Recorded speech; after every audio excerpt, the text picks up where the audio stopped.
भगवान शिव के दुजेश्वर अवतार की कथा, राजा भद्रायु तथा रानी कीर्तिमालिनी की धार्मिक दृढ़ता की परीक्षा।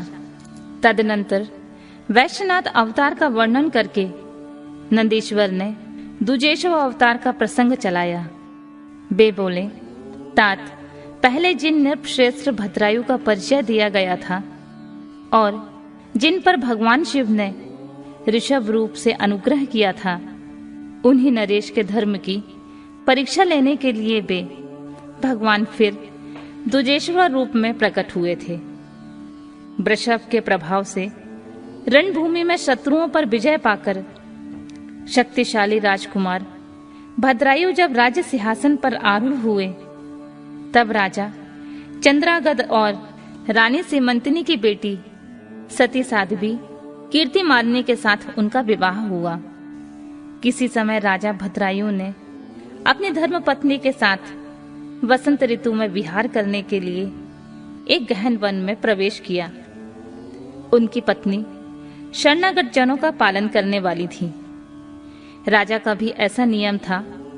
उस राज दंपति की धर्म में कितनी भी दृढ़ता है, इसकी परीक्षा के लिए पार्वती सहित भगवान शिव ने एक लीला रची। शिव और शिवा उस वन में ब्राह्मणी और ब्राह्मण के रूप में प्रकट हुए। दोनों ने लीला पूर्वक एक मायामय ब्राह्य का निर्माण किया। वे दोनों भय से बिहल हो व्याघ्र से थोड़ी ही दूर आगे रोते चिल्लाते भागने लगे और व्याघ्र उनका पीछा करने लगा। राजा ने उन्हें इस अवस्था में देखा। वे ब्राह्मण दंपति भी भय से बिहल हो महाराज की शरण में गए और इस प्रकार बोले, महाराज, हमारी रक्षा कीजिए, रक्षा कीजिए। वह व्याघ्र हम दोनों को खा जाने के लिए आ रहा है। समस्त प्राणियों को काल के समान भय देने वाला यह हिंसक प्राणी हमें अपना आहार बनाए, इसके पूर्व ही आप हम दोनों को बचा लीजिए। उन दोनों का यह करुण क्रंदन सुनकर महावीर राजा ने ज्यों ही धनुष उठाया, त्यों ही वह व्याघ्र उनके निकट आ पहुंचा। उसने ब्राह्मणी को पकड़ लिया। वह बेचारी हे नाथ, हे नाथ, हे प्राण वल्लभ, हे शंभु, हे जगत गुरु इत्यादि कहकर रोने लगी और विलाप करने लगी। व्याघ्र बड़ा भयानक था। उसने ज्यों ही ब्राह्मणी को अपना ग्रास बनाने की चेष्टा की, त्यों ही भद्रायु ने तीखे बाणों से उसके मर्म में आघात किया, परंतु उन बाणों से उस महाबली व्याघ्र को तनिक भी व्यथा नहीं हुई। वह ब्राह्मणी को बलपूर्वक घसीटता हुआ तत्काल दूर निकल गया।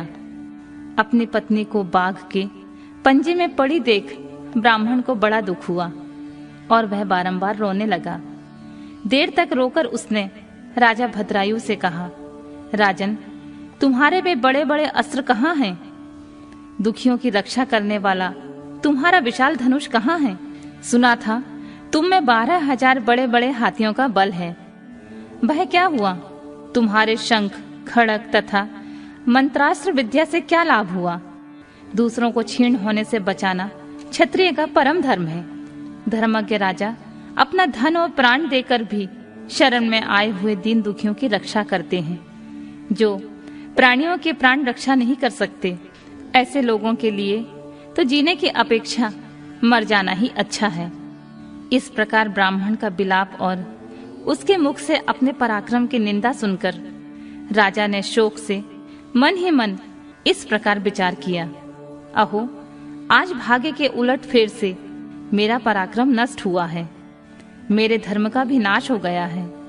अतः अब मेरी संपदा, राज्य और आयु का भी निश्चय ही नाश हो जाएगा। यूं विचार करके राजा भद्रायु ब्राह्मण के चरणों में गिर पड़े और उसे धीरज बंधाते हुए बोले, ब्राह्मण, मेरा पराक्रम नष्ट हो गया। महामते, मुझ क्षत्रिय धर्म पर कृपा करके शोक छोड़ दीजिए। मैं आपको मनोवांछित पदार्थ दूंगा। यह राज्य, यह रानी और यह मेरा शरीर सब कुछ आपके अधीन है। बोलिए, आप क्या चाहते हैं?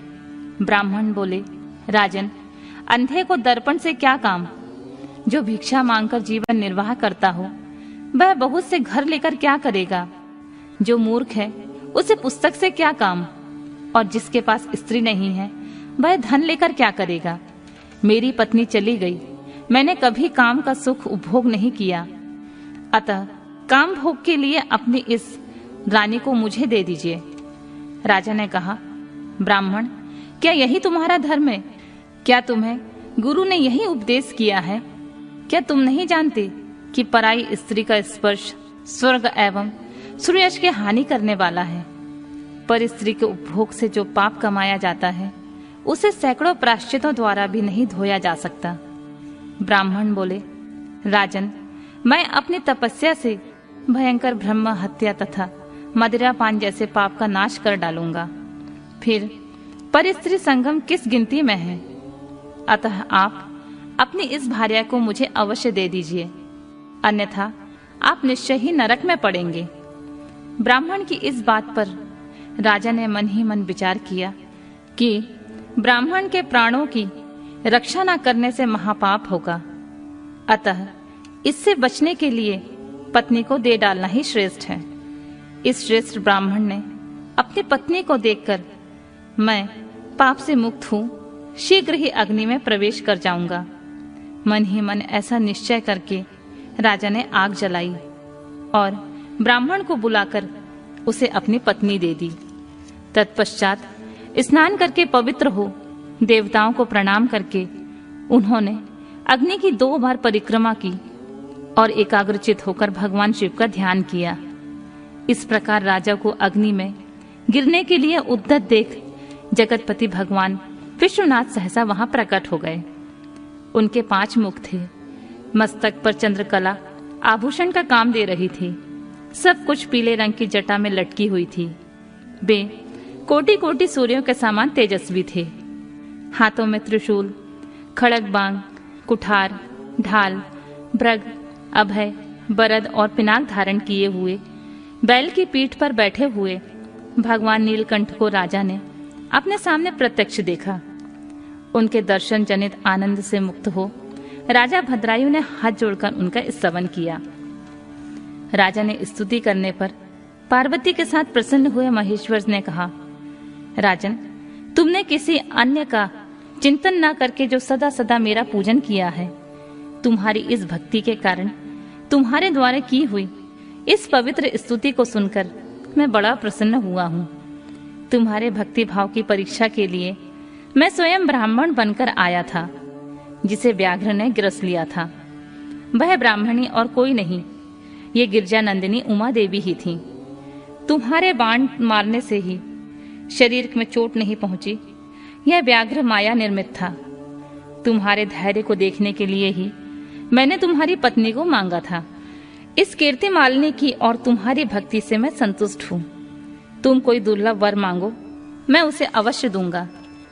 राजा बोले, देव, आप साक्षात परमेश्वर हैं। आपने सांसारिक ताप से घिरे हुए मुझ अधम को ही जो प्रत्यक्ष दर्शन दिया है, यही मेरे लिए महान वर है। देव, आप वरदाताओं में श्रेष्ठ हैं। आपसे मैं दूसरा कोई वर नहीं मांगता। मेरी यही इच्छा है कि मैं, मेरी रानी, मेरे माता पिता पद्याकर वैश्य और उसके पुत्र सुनय, इन सबको आप अपना पार्श्ववर्ती सेवक बना लीजिए। तत्पश्चात रानी कीर्ति मालिनी ने प्रणाम करके अपनी भक्ति से भगवान शंकर को प्रसन्न किया और यह उत्तम वर मांगा, महादेव, मेरे पिता चंद्रागद और माता सीमंतिनी, इन दोनों को भी आपके समीप निवास प्राप्त हो। भक्त वत्सल भगवान शंकर ने प्रसन्न होकर एवं मस्तु कहा और उन दोनों पति पत्नी को इच्छा अनुसार वर देकर वे क्षण भर में अंत ध्यान हो गए। इधर राजा ने कीर्ति मालिनी के साथ प्रिय विषयों का उपभोग किया और 10,000 वर्षों तक राज्य करने के पश्चात अपने पुत्रों को राज्य देकर उन्होंने शिव जी को परम पद को प्राप्त किया। राजा और रानी दोनों ही भक्ति पूर्वक महादेव जी की पूजा करके भगवान शिव के धाम को प्राप्त हुए। यह परम पवित्र, पापनाशक एवं अत्यंत गोपनीय भगवान शिव का विचित्र गुणानुवाद जब विद्वानों को सुनाता है अथवा स्वयं भी शुद्ध चित होकर पढ़ता है, वह इस लोक में भोग ऐश्वर्य को प्राप्त करके अंत में भगवान शिव को प्राप्त होता है।